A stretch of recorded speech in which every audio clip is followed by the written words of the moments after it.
You ever feel like you're walking through life with a giant, underestimated sticker slapped on your forehead? Like everyone around you already decided who you are. And spoiler alert, it's not impressive. You're the quiet one, the background character, the he's nice but not that guy type, the NPC in someone else's storyline. And no matter how hard you try, you can't shake the feeling that maybe they're right. Maybe you are just average. But here's the twist. You don't need their respect. You need your own. Because greatness doesn't begin when people notice you.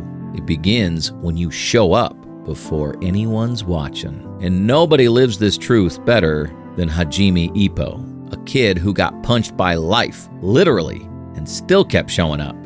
Let's be real. Being overlooked sucks. You do something amazing and nobody claps. You work harder than anyone in the room and still get passed over for the spotlight. Even worse, someone else does half as much and gets twice the applause. You start internalizing it. You think, if no one sees me, maybe there's nothing worth seeing. That feeling, that invisibility, it eats at your confidence like termites, silently, slowly, until one day you stop trying altogether. But here's what most people don't realize. Being slept on isn't a curse. It's a clean slate. When no one expects anything from you, you're free.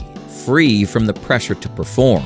Free to fail. Free to build in silence. And free to make mistakes without everyone's annoying feedback sandwich. It's what psychologists call the low expectancy advantage. According to a study from the Journal of Personality and Social Psychology, people actually perform better when they believe no one's watching because they're not burdened by other people's expectations. In other words, when the crowd sleeps on you, your mind wakes up.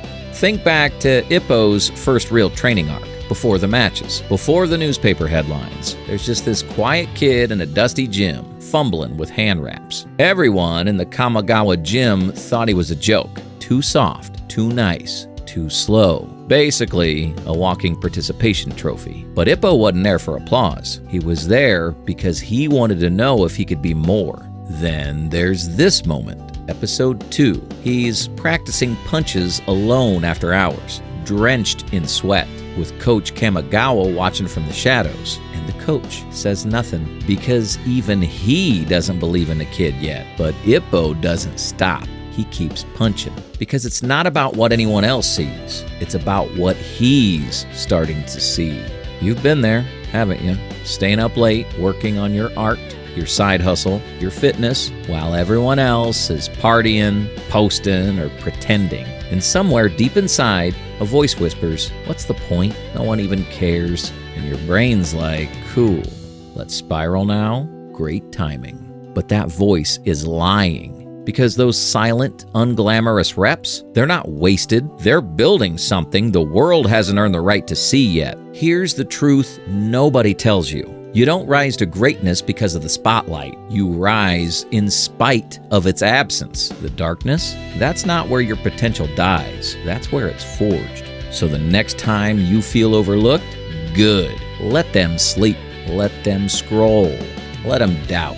And you keep building. Keep swinging. Because the crowd may be quiet now, but that silence at your classroom. Here's a hard truth most people don't want to hear.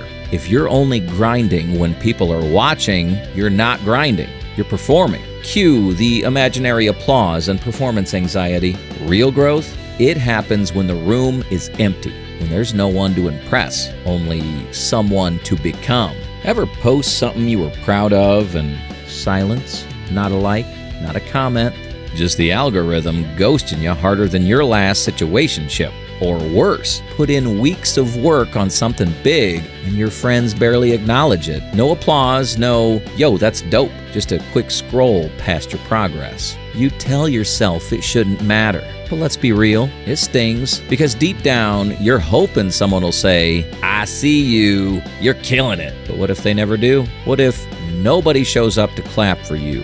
Would you keep going? That's the question that separates the real ones from the performers. According to self-determination theory, people who are driven by intrinsic motivation, the desire to grow, create, or master a skill for its own sake, are more likely to stick with it, bounce back from failure, and reach higher levels of achievement than those chasing approval. Translation: you grind for you. Not the likes, not the validation, not even the doubters, just you.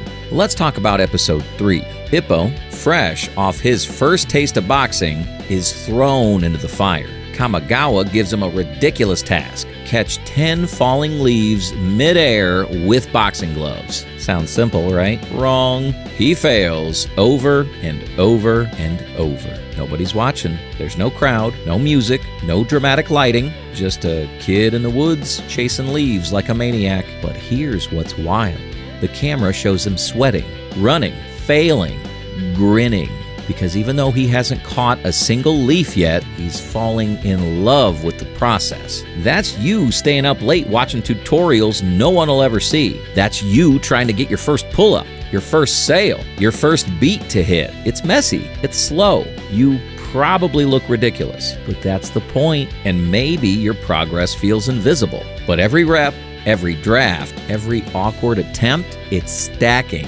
Even if the world hadn't clapped for you yet, you're building rhythm. You're building identity. The quiet seasons are not your punishment. They are your preparation. When you work without applause, you're learning how to move with intention, not reaction. You're becoming someone who doesn't need hype to keep going. Someone who builds, even when the lights are off. So here's your challenge. Do something this week that you normally avoid. Not just silent reps, rituals that test your identity. Wake up early. Train without distractions. No headphones, no hype, just you.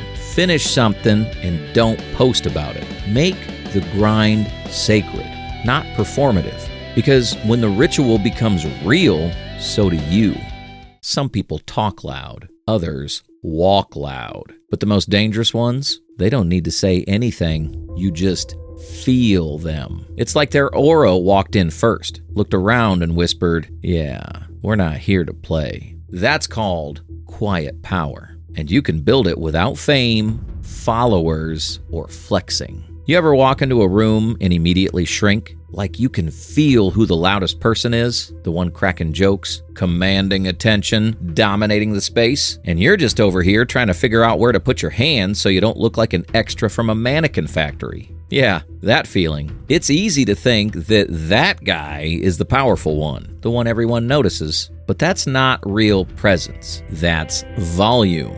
Power doesn't always announce itself. Sometimes it just stands there. Marcus Aurelius once said, "The best revenge is not to be like your enemy." You don't need to match energy. You need to master your own. Psychologists call it self-regulation, the ability to remain calm, grounded, and centered under stress. According to a 2021 study in Frontiers in Psychology, people who develop emotional regulation skills are more respected, more resilient, and more influential, even in chaotic environments. Power isn't about being the loudest. It's about being the least reactive, the calm in the storm. Not the guy trying to outstorm the storm. Now, rewind to Ippo versus Sendo, their first fight. It's loud. The crowd's screaming. Sendo's throwing bombs. He's hyped, angry, unhinged. But Ippo, he's calm. Every movement is calculated. He's absorbing damage, studying his opponent like a chess player, while getting punched in the face. Yeah, worst kind of multitasking. And then, boom, counter. Uppercut, Dempsey roll, Sendo goes flying, and the crowd goes silent. Because the quiet kid didn't just win, he transcended. He didn't need to shout. He let the work speak. That's you walking into a room and not needing to prove anything. You don't need to talk about your goals. You embody them. You've trained, you've studied, you've sacrificed. You don't need permission to be here. You've already earned it. It's like walking with invisible armor. People don't know why, but they feel it. Here's the plot twist. Aura isn't built in the spotlight. It's built in silence, in moments of restraint, in nights when you don't respond to that petty text, in mornings when you show up even when no one notices. in the quiet decisions where you choose growth over validation. You build quiet power by becoming unshakable. And unshakable people, they don't need to prove themselves because they've already met themselves. So here's your next challenge. Pick one day this week to go full ghost mode. No social media, no noise, no crowd checking, just you doing the work, training, thinking, creating. This isn't about isolation. It's about becoming the kind of person who doesn't need noise to feel real. Build your aura in silence, then walk into every room like it's already yours. You ever look back at who people thought you were and realize they never really saw you at all? They saw a quiet kid, a soft-spoken dreamer, someone who doesn't look the part. Basically, the human equivalent of a meh reaction emoji. But that version of you, that was just the cover. The real story is still being written. When people doubt you long enough, you start to doubt yourself. You second-guess the idea that you were meant for more. You shrink your dreams to fit their low expectations. You start playing small just to avoid disappointing anyone, including yourself. It's like carrying someone else's story on your back, a story where you're never the main character. You're just extra, the helpful NPC with no dialogue tree. But here's the truth. You were miscast. Seneca said, "It's not that we have a short time to live, but that we waste much of it." And one of the biggest wastes? Living inside someone else's version of you. Identity isn't something you're given. It's something you build. And nobody shows us that better than Ippo. There's this moment after one of Ippo's biggest wins. The reporters rush in. Fans chant his name. The gym goes wild. And what does he do? He bows, smiles quietly, and asks Coach Kamigawa, "Did I do okay?" Because even after all that recognition, Ippo still doesn't fight for applause. He fights to become someone his younger self would be proud of. That's what makes him dangerous. Not his fists, his humility, his refusal to let the world define who he is. You might have been labeled too quiet, too weird, too late to start, but those labels, they don't fit anymore. You've outgrown them. Like an emotional winter coat you forgot you were still wearing, because you don't have to carry their opinions. You don't have to prove yourself to people who never really saw you. The only person you have to answer to is the one who wakes up with you every day, the one staring back in the mirror. Here's the emotional truth. You were never who they said you were. You were always something more. You just had to give yourself permission to become it. Because the goal isn't to become what they expect. It's to become who you are. So, here's how we finish. Tonight, write down 3 things they said you weren't. Not smart enough, not strong enough, not consistent enough. Then write down the opposite, not as a mantra, as a mission. Because they don't get to write your story. You do. So yeah, let them underestimate, let them laugh, let them scroll past your name without a second thought. Because you're not here to be noticed. You're here to be undeniable. And when they finally look up, you won't be waiting. You'll be gone. Too far ahead to catch. Keep building in silence with fire.